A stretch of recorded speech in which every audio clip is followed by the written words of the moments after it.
Good morning students. मैं doctor Reena Shaktawat. विषय हम मनोविज्ञान पढ़ रहे हैं और मनोविज्ञान में पेपर फर्स्ट हम लोग कर रहे हैं। पेपर फर्स्ट में हमारा चैप्टर थर्ड चल रहा है।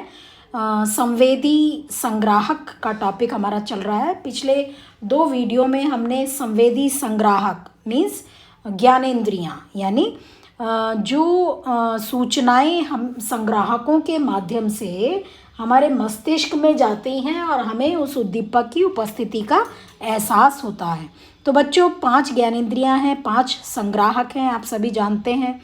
आँख की संरचना और कार्य हमने पिछले वीडियो में कर लिया। उसके बाद सेकंड हमने कान की संरचना और कार्य कर लिया। अब हम थर्ड जो करेंगे संवेदी संग्राहक, वो है घ्राण संवेदना यानी सूंघने संबंधी संवेदना। तो आँख और कान की तरह से नाक ग्रहण संबंधी संग्राहकों में मानी जाती है। घ्राण संग्राहकों की संरचना लंबे धागे के समान पाई जाती है और इस संवेदना से संबंधित स्नायु कोशों को यदि एक प्रकार की गंध से लंबे समय तक स्पंदित किया जाए या उसको टच किया जाए या उसको छुआ जाए तो उसकी संवेदनशीलता धीरे धीरे कम होने लगती है। यानी जब हम एक ही प्रकार की गंध जो है लंबे समय तक उसका संवेदना करते हैं तो धीरे धीरे हमें वो गंध जो है उसका असर जो है वो कम होने लगता है। तो इसी आधार पर हम अपने शरीर की जो सुगंध होती है या दुर्गंध होती है उसका पता नहीं लगा पाते हैं। तो घ्राण कोशाणुओं की उत्तेजना के लिए बाह्य पदार्थों के सूक्ष्म कणों की आवश्यकता रहती है और यही उत्तेजना स्नायु तंतुओं के माध्यम से मस्तिष्क तक जाती है जिससे हमें गंध का जो है वो प्रत्यक्षीकरण होता है।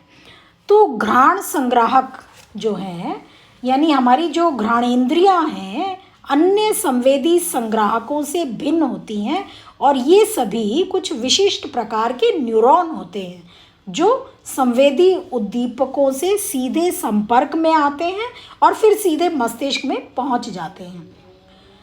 अन्य सभी न्यूरॉन से भिन्न इनका स्वरूप होता है क्योंकि इनकी जीवन अवधि बहुत छोटी होती है अर्थात 8 सप्ताह से भी कम होती है। जो ये घ्राण संग्राहक हैं इनसे एक्सॉन गंधमय सूचनाओं को सीधे ऑल्फैक्टरी बल्ब यानी घ्राण बल्ब में भेजते हैं और ये बल्ब जो है वो दिया सलाई के आकार का होता है जो नासा छिद्र यानी जो हमारी नाक का जो छिद्र है उसके ठीक ऊपर होता है और मस्तिष्क का की विशेष संरचना होता है। तो घ्राण बल्ब से फिर ये गंधमय सूचनाओं को मस्तिष्क के विभिन्न भागों में भेज दिया जाता है।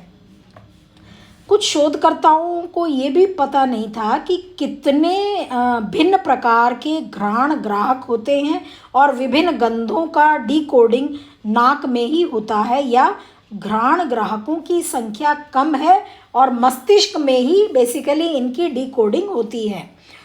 तो हाल में कुछ शोध हुए हैं जिनसे ये स्पष्ट हुआ है कि 100 से ज़्यादा विभिन्न प्रकार के घ्राण ग्राहक यानी सूंघने संबंधी जो ग्राहक होते हैं तथा उनकी संपूर्ण संख्या इनसे भी कहीं ज़्यादा होती है। तो घ्राण के जो प्रकार हैं हैनिंग मनोवैज्ञानिक थे, उन्होंने 1924 में घ्राण के कुछ प्रकार बताए थे जिसमें पहला प्रकार है मसालेदार गंध। जैसे धनिया मिर्च इनकी जो गंध होती है उसको हम मसालेदार गंध में रखते हैं। दूसरी गंध है पुष्प गंध यानी मेहंदी है, गुलाब है, गेंदा है, ये जितने भी फूल होते हैं इनकी गंध पुष्प गंध के अंतर्गत आती है। थर्ड है फल गंध, जैसे सेब आम जितने भी फल हैं जितने भी प्रकार के वो सब फल गंध के अंदर आते हैं। जो राल गंध है तो उसमें जैसे तारपीन का तेल है उसकी गंध है या राल की गंध है, ये सब हम इसमें रखते हैं। नेक्स्ट है दूषित गंध, तो अफीम है, खट्टा पनीर है या कोई चीज़ खराब हो जाती है सड़ जाती है तो वो दूषित गंध कहलाती है। और ज्वलन गंध, तो धुआं, कॉफ़ी, ये इस तरह के जो गंध होती हैं ये ज्वलन गंध के अंतर्गत आती हैं। तो घ्राण की जो संवेदनशीलता है उसके संबंध में व्यक्तिगत भिन्नताएं मिलती हैं। जो गंध की संवेदनशीलता का अभाव जिन व्यक्तियों में पाया जाता है उनमें घ्राणहीनता पाई जाती है, और ये एक प्रकार की मनोवैज्ञानिक असामान्यता है जिसे हम गंध अंधता कहते हैं, ब्लाइंडनेस कहते हैं। तो जो भी व्यक्ति हैं उनमें जो भिन्न भिन्न व्यक्तियों में ये घ्राण की संवेदनाएं जो हैं भिन्न भिन्न मिलती हैं।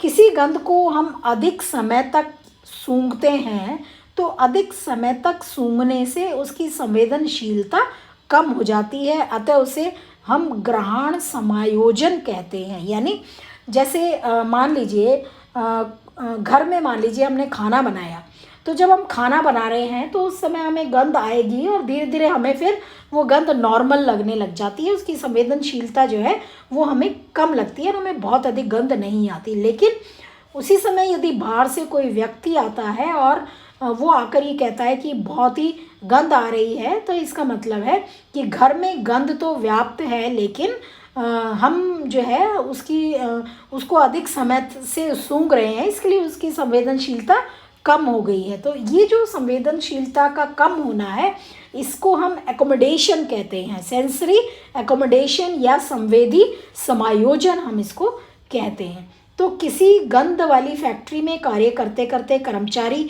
उसकी गंध के आदी हो जाते हैं और वहाँ की गंध उन्हें परेशान नहीं करती, तो इसी को ही हम घ्राण समायोजन, एकोमोडेशन या एडजस्टमेंट कहते हैं, और इसको हम अभ्यस्तता यानी हैबिचुएशन की स्थिति भी कहते हैं। तो बच्चों एक छोटा सा टॉपिक भी है हैबिचुएशन, उसको हम आगे पढ़ेंगे।